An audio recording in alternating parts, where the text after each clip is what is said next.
You will probably not die today. Statistically, you're fine.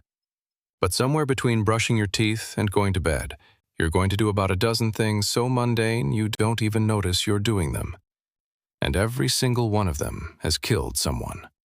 Not in a plane crash, not on a mountain, in a break room, in a bathtub, at a dinner party. Over the next 14 minutes, we're counting down the most ordinary, laughably boring moments that turned out to be somebody's last. By the end, you will never look at a vending machine, a toothpick, or your own bathtub the same way again.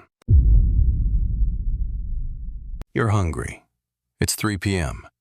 Your candy bar is stuck, hanging by one corner. So you do what everyone does. You rock the machine. Just a little. Just enough. What you don't know is that a fully stocked vending machine can weigh over 800 pounds, and it is not bolted to anything. Every year in the United States, the Consumer Product Safety Commission logs a small but steady number of deaths from exactly this. A man leans in one more time, shifts his weight forward, and the machine tips past its balance point. 800 pounds of steel and skittles falls forward in under a second, faster than a person can step back. Death is usually from crush asphyxiation. The chest is pinned before the person can even react. Investigators later find the machine had been rocked dozens of times before by dozens of other people who just happened to be luckier. The candy bar, in most reports, is still stuck. You forget the code. It happens to everyone. In 1906, it happened to Jasper Newton Jack Daniel. Yes, that Jack Daniel, who arrived early at his office one morning and couldn't remember the combination to his own safe. Frustrated, he kicked it.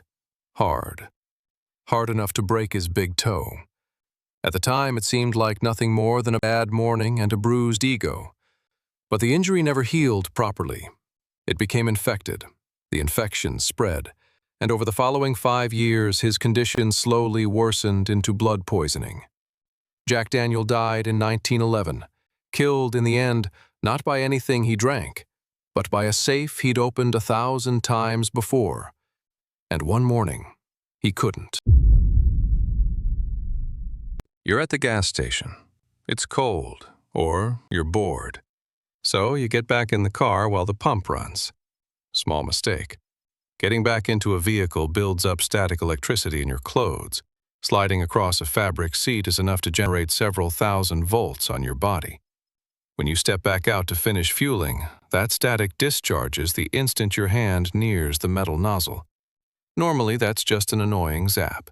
But gasoline vapor around an open fuel port is extremely flammable, and a static spark carries more than enough energy to ignite it. The Petroleum Equipment Institute has documented dozens of these flash fires, almost always starting the same way. A small blue flicker at the fuel door, and then flames climbing up the side of the car in seconds. Most people escape. Not everyone does. You reach for one more olive at a party. Sherwood Anderson, one of the most influential American writers of the 20th century, the man who mentored Hemingway and Faulkner, did exactly that at a farewell party in Panama in 1941. He swallowed a cocktail toothpick along with the food it was holding. He didn't notice. Nobody notices. A toothpick going down feels like nothing more than a rough swallow. But it silently perforated his intestine. Days later, aboard the ship he'd boarded for a South American tour, he developed severe abdominal pain. By the time doctors diagnosed peritonitis, an infection of the abdominal cavity, it was too late to save him.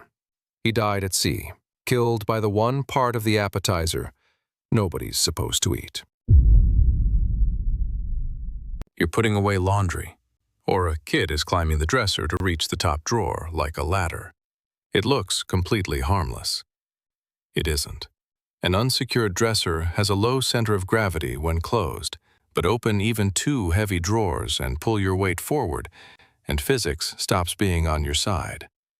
The Consumer Product Safety Commission estimates furniture and TV tip-overs kill roughly 1 person in the U.S. every 8 to 9 days, and most victims are small children who can't get out from under the weight in time. It's the same design flaw across millions of homes. Nothing is bolted to the wall, because nobody imagined a piece of bedroom furniture as a weapon, until it falls.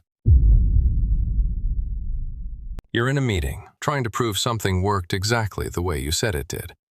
In 1871, lawyer and former Congressman Clement Vallandigham was defending a client accused of murder. His theory was that the victim had accidentally shot himself while drawing his own gun from a kneeling position. To prove it to his fellow attorneys during a break, Vallandigham picked up what he believed was an unloaded revolver and reenacted the exact motion. It was loaded. He shot himself in the process of proving his client innocent, and in a twist that made headlines nationwide, the demonstration worked so convincingly that his client was in fact acquitted. Vallandigham died from his wound the next day, having won the case that killed him. You're at a steakhouse, mid-conversation, and you take a bite too big to fully chew. Doctors have a nickname for what can happen next: a café coronary. It looks so much like a heart attack.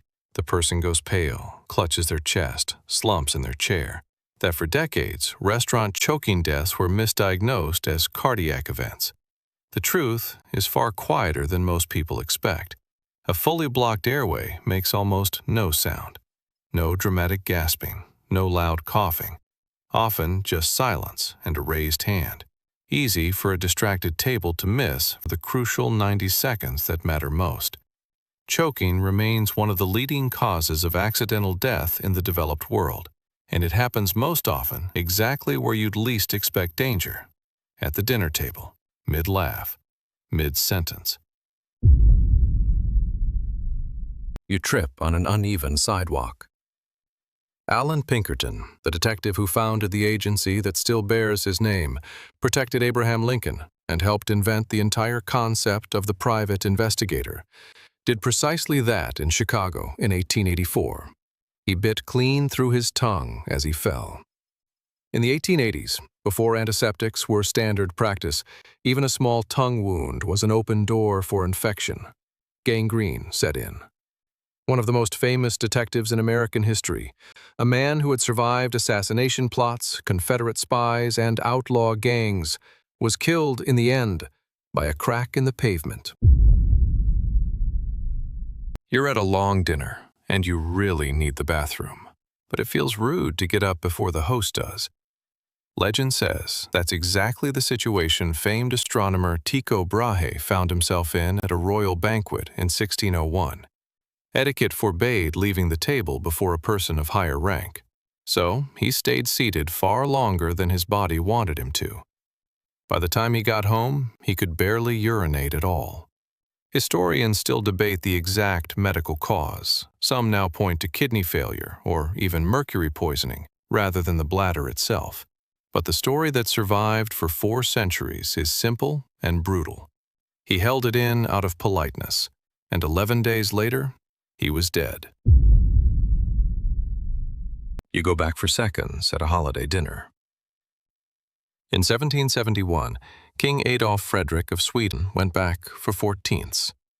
His final meal reportedly included lobster, caviar, sauerkraut, smoked herring, and champagne, capped off with 14 servings of semla, a sweet bun traditionally served floating in a bowl of hot milk. He died hours later of severe digestive failure.